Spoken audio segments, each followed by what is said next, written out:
Did you know that there are 4 different types of friendships that we will experience in our life? You've got acquaintances, social friends, intimate friends, and the epitome of friends. Let's break these down real quick. All right, acquaintances. These are friends that you meet at mutual interest gatherings. And perks of having acquaintances include growing your group of friends, low expectation conversations, reduced social anxiety because you can talk to someone at that gathering. Next up, we got social friends. These are folks you already know you like to have fun with when you go to gatherings. Social friends are easy and fun to hang out with, but you don't really go real deep with them.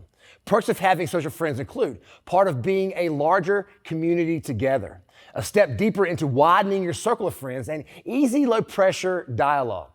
Next up, you've got intimate friends. Intimate friends are the ones that are your go-to for advice. These are people you can share and celebrate good news with and usually rely on. Perks of having intimate friends include deeper connections, encouragement, help you can depend on. All right, now, let's look at the big one, the epitome of friends. These are friends that you can have both the fun and silly good times with while also being there for one another during the darkest of times. We like to say that these friends elevate one another's well-being. All right, and I'm going to repeat that again, all right? The epitome of friends. These friends are the ones that you can have both the fun and silly good times with while also being there for one another during the darkest of times. These people make you want to be a better person just by being around them. They challenge you in a number of areas that just by the weight of who they are. Perks of having the epitome of friends include freedom to truly be yourself, stable, judgment-free support, mutual love and loyalty, and you feel challenged by these friends, but in a way that makes you want to be a better person. Now, you may be thinking in your head, where do my friends size up with this? And I love to see you thinking, but I want you to push pause on that thought process. And now let's turn our attention to ourselves and see where do we size up at being a good friend? Now, it's important that we have good friends in our life, but it's also vital to be a good friend ourselves. And I want you to rate yourself on a scale of 1 to 10. 1 being terrible at this and 10 being like I am crush it. To help us understand what it truly means to be a good friend, students, I want to introduce you to Coach Bones. All right, this is Coach Bones. Coach Bones, thank you so much for being here, part of our YouTube video. It's going to be great. All right, so we're discussing on the qualities of being a good friend. First up, we've got honest. Honest. All right.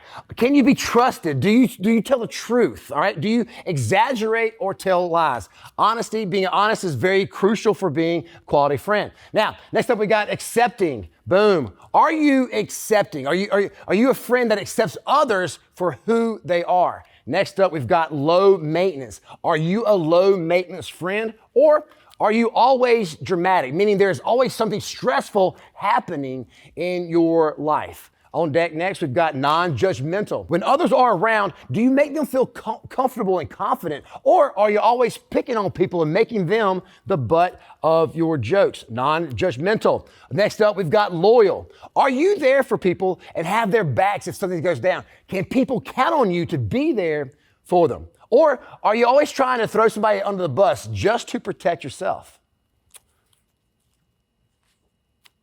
Next up, respectful. This is a big one here. Do you respect your friends? Do you respect their opinions and their beliefs? And do you even respect their space? Boom. Last one right here, we've got trustworthy. Are you a friend that can be trusted? Do you keep your word and your promises? So, how do you size up with all this stuff? Having all these qualities as a good friend. Anyone batting 1,000? Me either. Being a good friend and having quality friends can be challenging, right? I mean, it's hard. It's not easy, especially when you want to fit in and be a part of the group. And at your age, and even into high school, and sometimes even into young adulthood, we can still be learning in these areas. But you know what we can do? We can learn to go to God and ask Him to make us a good friend to others. And we can pray for Him to bring good friends into our lives. The Bible actually speaks into this a lot in the book of Proverbs, written by the late, great King Solomon. And it's a book that gives wisdom and knowledge and direction on how to apply all of this to our lives. At Matt's Life, we like to play a game called Proverbs on Skates, but we can't really play that through the screen, but we can still go through these verses together and press pause on everything else in our lives and just attend to these verses and reflect on them. That's what I want you to do. I want you to actually press pause, like literally press pause right now and go get your journal and a pen or a pencil to take notes about these verses. All right, so we got our journal, we got a pen and paper. So as we go through these verses, write them down. Also, feel free to go back into the video and check out the quality of friends and the types of friends that we'll have in our lives and these verses, and just reflect. Spend some time with God and just reflect on these verses and what they can mean for your life. First off, we've got Proverbs chapter 27, verse 9. It says, "Perfume and incense bring joy to the heart, and the pleasantness of a friend springs from their heartfelt advice."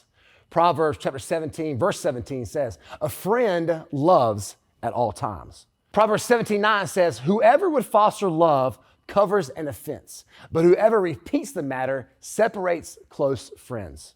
Proverbs 18:24 says, "One who has unreliable friend soon comes to ruin, but there's a friend who sticks closer than a brother."